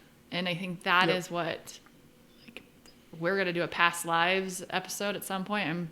I'm like, let's push that. I think we're both dreading it. Let's wait. Sure. Because I was 10 years ago, incredibly different. We all are. We're always changing every single day, but an incredibly different person than I am today. And I'm finally at a point where I don't regret it. I don't have shame around the people I was, but these practices is what put me into this place of contentment, of peace, of how I get to experience my life in a way that serves me and is like powerful and helps me get back on track when I'm off track. They're just tools. And so much of it is is this training of the mind we've talked about. Like even the physical, I feel like everything I do has a component of that is a training of the mind. Sometimes you just need to act like a child and have fun.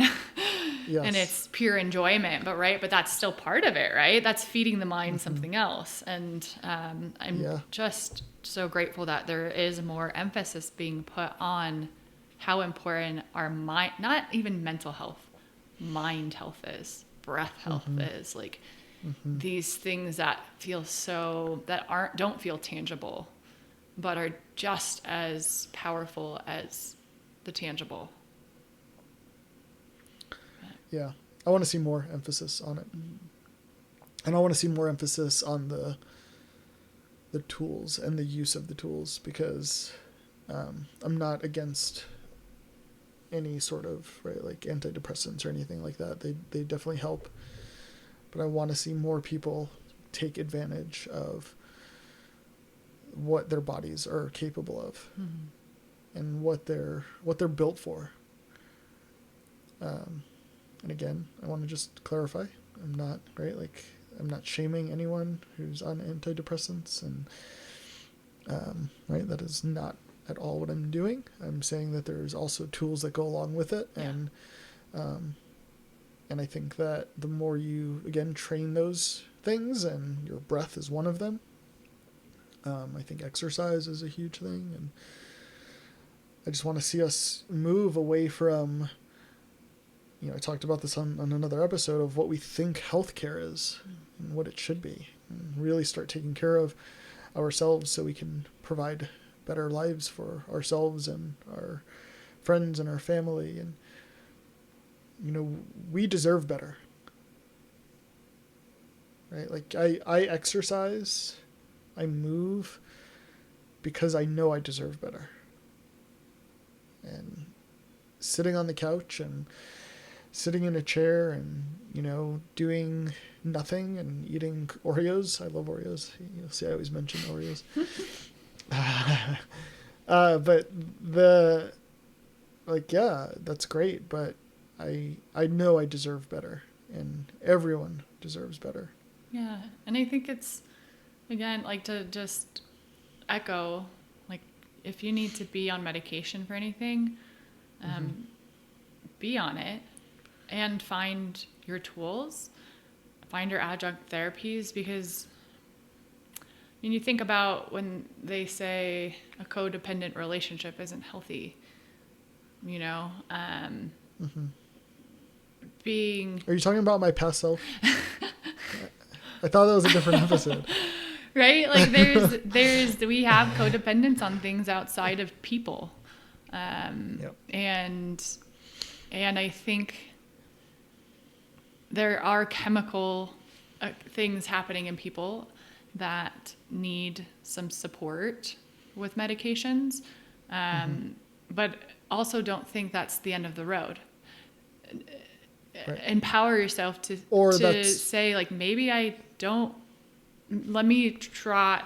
It allows you to know where you can go, because if you're depressed and you think there is no way out, these medications might give you access. I mean, they're doing a lot of that with psilocybin too. It gives you access to a place you didn't know existed. Yep. But then explore if you can find the tools that will help you access that without the drugs. Because what they're doing is they are managing the hormones and chemicals that already exist inside of it. And we actually, we do have the ability to do that. And so, find something, maybe it's working together and you might eventually go off, or maybe you never go off, and then that's okay too. But it's not, just to continue to piggyback off of that, it's not the only solution either. And like, it's right to be jovial about it. It's not the magic pill, right? While it will help, right? A lot of people still deal with depression, right? Taking these antidepressants, and they still deal with these issues. And, there's not, and I deal with this in my sales career, right? I've people ask me all the time, like, oh, how do you do it? And everyone wants this magic pill, this magic bullet, and there isn't. I'm here to tell you, there's no secret. There's no secret pill. If anyone's trying to sell you a secret pill, right, like, it's a lie, right? The secret is you got to do the work. You got to put in the effort. You have to, right, like, you have to get as many tools as you possibly can and know when to use them, right? Because, right, like, you can have all the tools in the world, but if you're looking at a screw and you're beating it with a hammer, right, you're going to be depressed after a while, right? Because it's not going to work, right? So it's making sure you have enough tools to take care of yourself, but it's knowing when to use the tools, knowing how to use the tools, and having a support system. I have a very good friend, and and he calls me on my shit constantly. And having someone, like, we all need someone like that. And the issue is that we don't, a lot of us don't have someone who does that to us. And he'll make passive aggressive statements to me, and he'll just be like, "You haven't been doing yoga, have you?" and like in the moment I'm like, angry, but he's right. Right? Because I'm different when I don't do yoga. And I'm different when I don't use the tools. And I have all these tools, and sometimes I have no clue when to use them either, right? So it's not like these, myself or you, Bree, or anyone out there, right? The Wim Hofs of the world. It's not like no one's failing. And no one's no one's imperfect. It's, we know when we're imperfect, and we work through those. And then we're like, oh shit, I'm falling off. And we have accountability partners or tactics in place to be like, hey, fix that. Yeah, and the kind of the theme that we've been talking about is it's not an instant fix. Yeah. And that's what I think a lot of our world or Western world has turned to: instant gratification, instant fix, versus what you're saying is putting in the work. But I can't run a marathon. I'm going to say it again. Like, I would not run a marathon tomorrow. Yep. And so, yes, again, like, have your tools. If one is a medication, use it, but maybe try other tools with it, and know that it's going to take time. It's training. It's having those people to bring you back on when you can't bring yourself back on track. Yeah, you can't try something for 3 days and say it doesn't work. Mm-hmm. Right? Like, I think we've talked about that before, but it goes along with the consistency. And we mentioned it with David Goggins, that if you read his book and you've already been following him, you know everything about him. So when you're reading the book, it's like, oh yeah, I knew that already. Mm-hmm. But that's the point, is it's consistent. And if it wasn't consistent, you'd start to question it. Yeah. Right? He is consistent in everything that he does. And you have to be consistent. And when he's not consistent, he puts it out there, right? Like, he's great about that. He talks about it, and then he goes out there and he does it even harder. And I don't know if that's the right thing. The Whoop Strap might disagree with that one. but he's just doing the work. And I was thinking about consistency in my yoga classes. I was like, wow, do people ever get bored? Because, like, yoga, a lot of yoga is very similar, right? A lot of my classes are usually very similar. Sometimes the theme, the message changes, and then some of the postures change, or how we get it there, or how we move through it. But otherwise, it's very similar. It's very consistent. But that's important. It's consistent for a reason. Mm-hmm. You gotta keep doing it. Yoga for one day, yoga for 1 week doesn't help. And then to start, once it starts helping, it's not like you got there and you stop, right? So like they say 11 hours of meditation, you'll start to see differences. It doesn't mean you do 11 hours and then the rest of your life you're good. It's like, just because I run an ultra, trained and prepared myself, and I was in the place to run this 50 miler and I ran a 50 miler, doesn't mean that I'm going to be able to just keep running 50 milers and do nothing. Right. So this is a recurring thing that we talk about, is like, you have to be into the journey, the process, and then you have to enjoy that process. You have to find a way that you're, even when it's hard, right? Yeah. Even when especially when it's hard, doesn't feel good, is finding that presence, finding that enjoyment through the process, versus like, because what happens when you get there? Mm-hmm. What? Fish? Nothing. I don't know. A gold star? No. Like, maybe if you're lucky, right? We can't hand those out anymore because of coronavirus, so you don't even get those. Yeah. I just saw the virtual Boston Marathon is now a thing. I don't know if you saw that. No. I don't do roads. Anti-road. Yeah. But you do. You're so right, Brie. Like you gotta enjoy them. You gotta enjoy the hard times just as much as you enjoy the easy times. Right? Like it can't be. I don't want to say more than the easy times, because you still have to enjoy the easy times or the times when you're winning. But you have to. If you don't enjoy the hard times, it's gonna be really hard. It's going to be tough.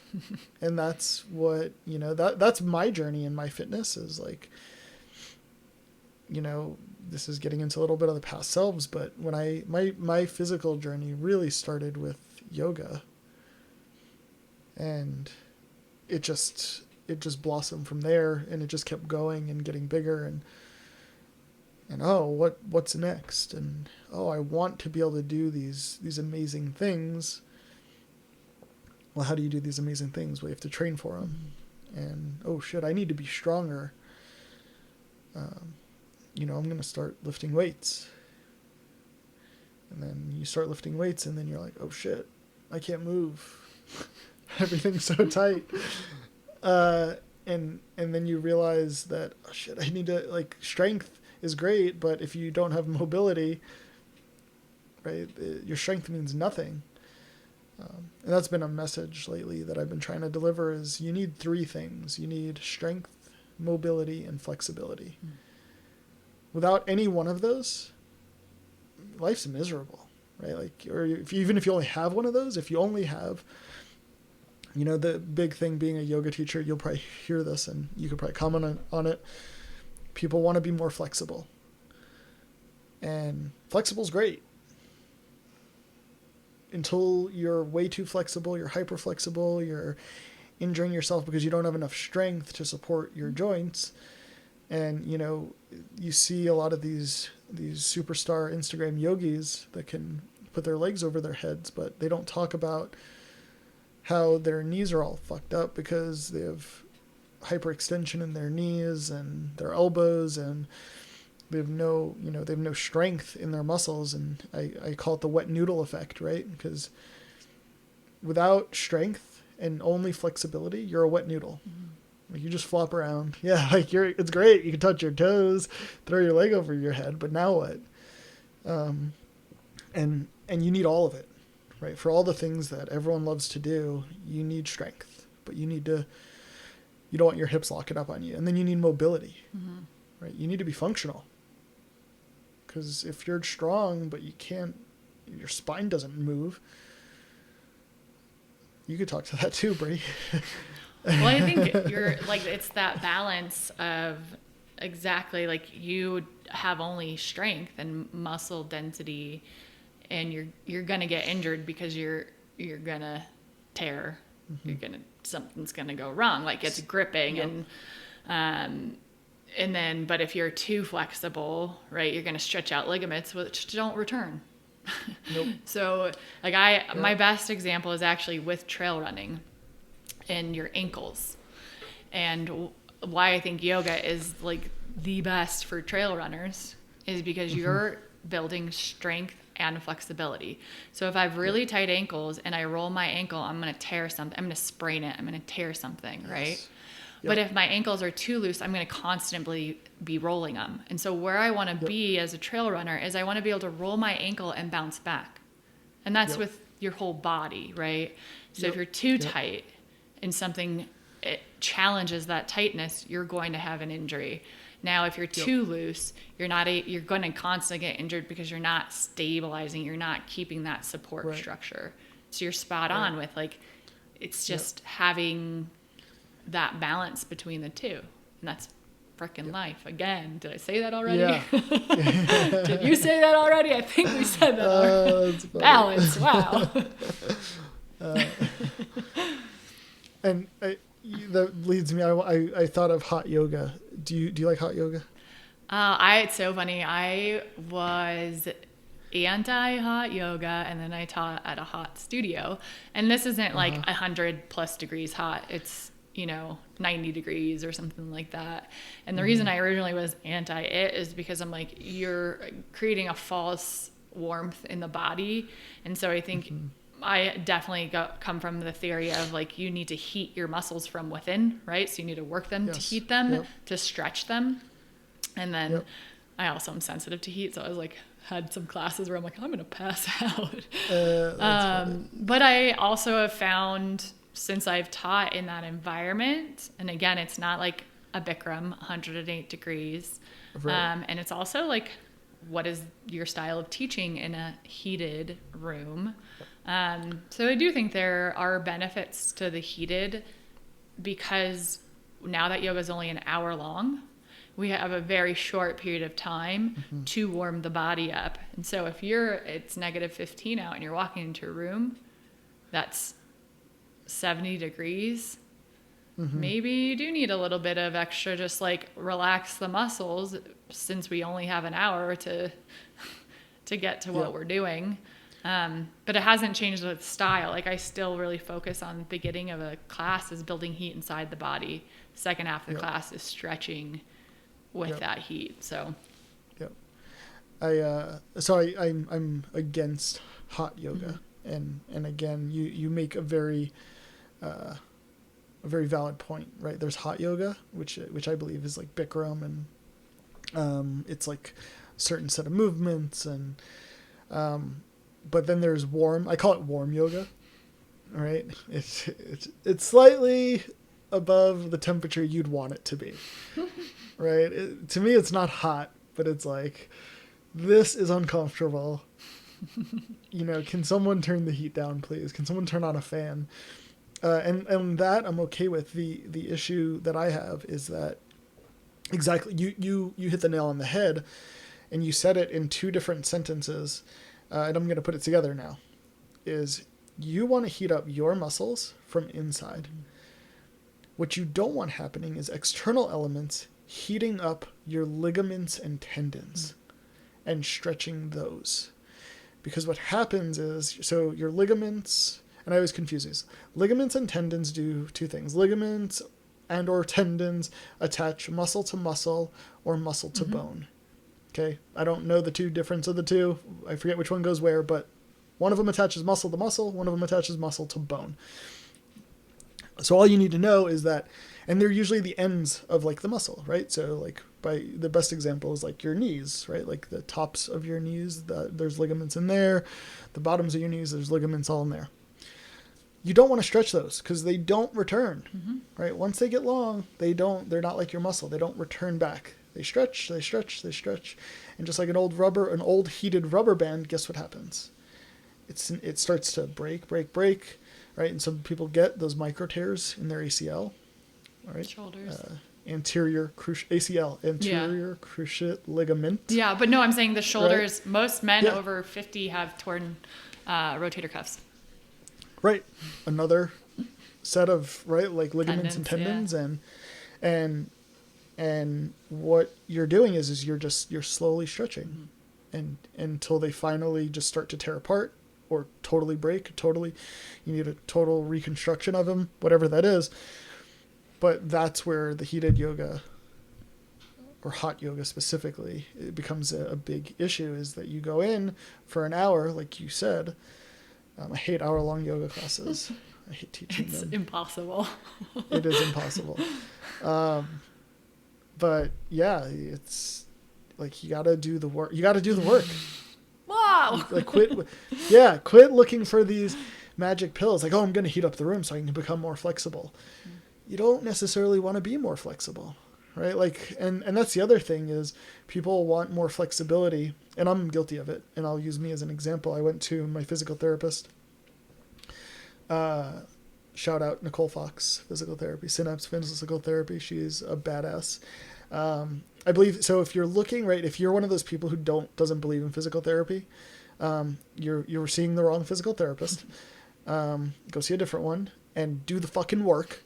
Right? That's the other issue, is that you're not doing the work, right? Physical therapy is a two-way street. They're going to tell you what to do, and then you actually have to do it. But I believe there's like geriatric physical therapists who like are there to like help geriatrics not die as quick, right? And rework their new hip. And then I think there's sports physical therapists. And I feel like there should be people say rehab. Well, I think physical therapy goes into prehab, right? It prevents you from getting injured if you're doing the right things, which Nicole is amazing at. So I went to her because I've always had tight hamstrings, and I was like, I'm so sick of it. I'm sick of my tight hamstrings. Like, can you throw some dry needles in there? Like, let's loosen these bad boys up. Like, I would just want some loose hamstrings. And she does my initial analysis. She has me doing all these like weird tests and stuff. And she's like, your hamstrings are fine. I'm like, huh? And like, I'm already fulfilling this, see, physical therapists, they don't know what they're talking about, because I had hated physical therapists before. And she's like, yeah, she's like, your hamstrings are totally flexible. She's like, the issue is that your glutes aren't strong enough, so your hamstrings are doing twice the work. Mm. And I'm like, what? And she's like, yeah. She's like, you need more ass, right? Like, you need more ass, right? Like, and that's all it comes down to, is you need to work your glutes. And if you're in any of my classes, like glutes and core are like my two biggest focus, because those are the largest muscles in your body. And when you have strong glutes, everything else functions better. Mm-hmm. You become more flexible. When you're stronger, you get more flexibility, because your body says, right? Like, what did you say, Brie? Right? Strength is that tension, mm-hmm. right? Is that pulling, that tension. So when my hamstrings were super strong, and they were compensating for my ass muscles not being strong, so they had more work to do. So they just got stronger and stronger, and the issue is they got tighter and tighter. Mm-hmm. And well, I had to relieve them, right? Like, I had to give someone else the work to do. And I started strengthening my glutes, and I just kept it, squats, deadlifts, split leg squats, all the things that have to do with your glutes. Mm-hmm. And yeah, guess what? My hamstrings started to become more flexible. So in searching for flexibility, you need to be open to searching for other things like strength and mobility. Everything's connected. Everything's connected. Everything is connected. Literally and metaphorically. Yeah. It's so true.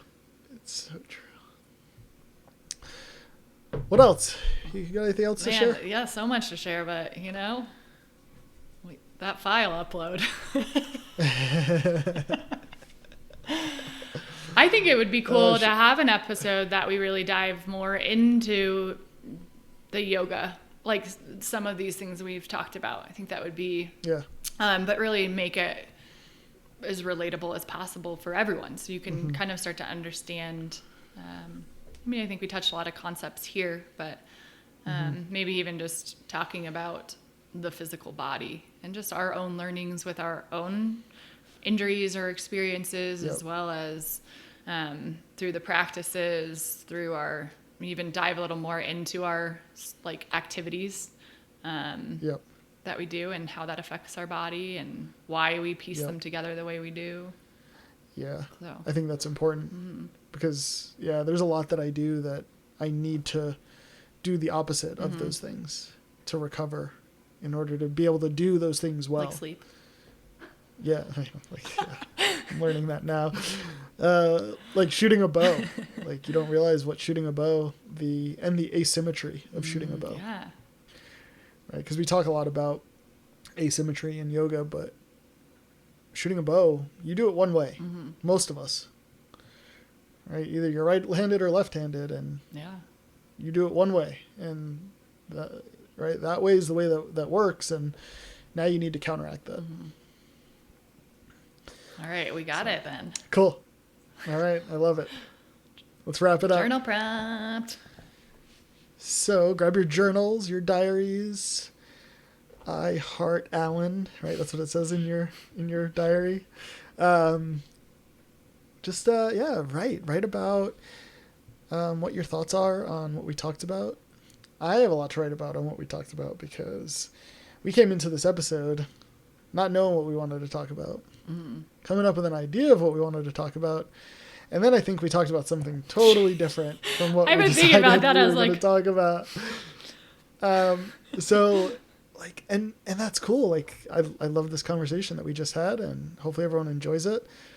But write about, sometimes when you plan things, and I think Bree and I have talked about this. I don't know if we've said it on the mic, but right, focus on the direction versus the plan, right? Because sometimes the plan, it doesn't work out, right? It just doesn't work out for whatever reason. And today we didn't even necessarily have a plan. We built a plan quickly, and then that plan went out the window. And you got to be cool with that. Like, you have to just see what comes with that. And as long as you're continuing in that direction. So I share that to say, like, try to think about a time where you are like, so maybe you're the person that's so rigid, and like, you have to have plans for everything. We all know that person. If we're not that person, we know who that person is. We have that person as a friend or a family member. Right, and think about how when things go wrong for that person, how they respond. Right, and the tools that they don't have. Because we all know that person. We know how they respond. I don't even have to say it. Right, we know how that person responds when things don't go exactly how they planned it, quote, planned it. So maybe you're that person. So write about that and how that drives you crazy, and how you couldn't do a thing without planning it. Or if you're the other person, right? We're talking about balance, right? Strength and flexibility. Yes, So if you're the rigid person and things get thrown off, what happens? And then what about the wishy-washy, the non-committal, the one that won't make a plan and it's just like flies by the seat of their pants? What happens when someone tries to force you into like a rigid, controlled environment? Yeah, we know that person too. Absolutely. And we know how they respond to that. And are you that person? So, right, how can you find that balance? And what tools can you look for to find more balance? How can you find more strength? How can you find more flexibility? Love that. Yeah, I do love that. That's a great place to end. So, I have one little plug, actually. Go ahead, do it. I'm doing a digital Zoom stress release series, hour-long, every Wednesday, starting the first Wednesday of April. I don't know that date. I think it's April 1st. April 7th will be the first Wednesday.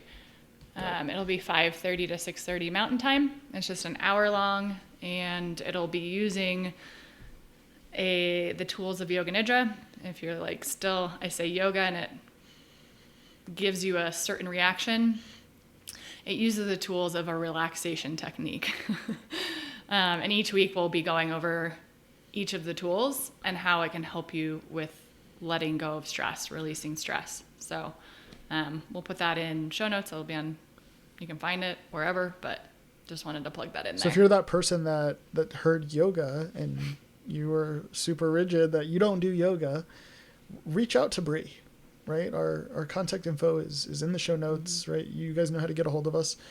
Talk to us, right? We're human. We want to talk to you, and we want to have conversations. Like, so if you're freaking out about taking a yoga class or doing her stress, like, who doesn't want to relieve their stress, right? So if you're freaking out and you just have questions, right? We want to hear it. Just maybe you just have all these negative thoughts about it, and right, we are ready to have conversations about those things. And so it's Alan is he's a non-yogi's yogi, so what's stopping you? Get into his class. right. You can do it from anywhere. So, exactly. So you're doing this 4 weeks? 5 weeks. Right, I'm assuming? 5 weeks? 5 weeks. April 7th. And what's the cost? It is $50. $50. That's $10 an hour, man. That's incredible. And if you want to drop into one of them, I'm not stoked on that, because it is going to be building off, and part of the potency is by practicing it weekly. But if you do want to drop into one, it'll be $15 to drop into one. So let me get closer to my mic. Part of the potency is consistency. Oh. Do the work. Sign up. You pay $50 for a freaking Starbucks every month. Invest in yourself. Go do the freaking work. Sweet. None of this drop-in shit. Well, hey, if it gets a wave tide or whatever it takes to get... Yep. Whatever it takes. Dropping into one will change your life. Right. All right. All Thank right. you, Alan. So good talking to you, That was Brie. wonderful. See ya. See ya.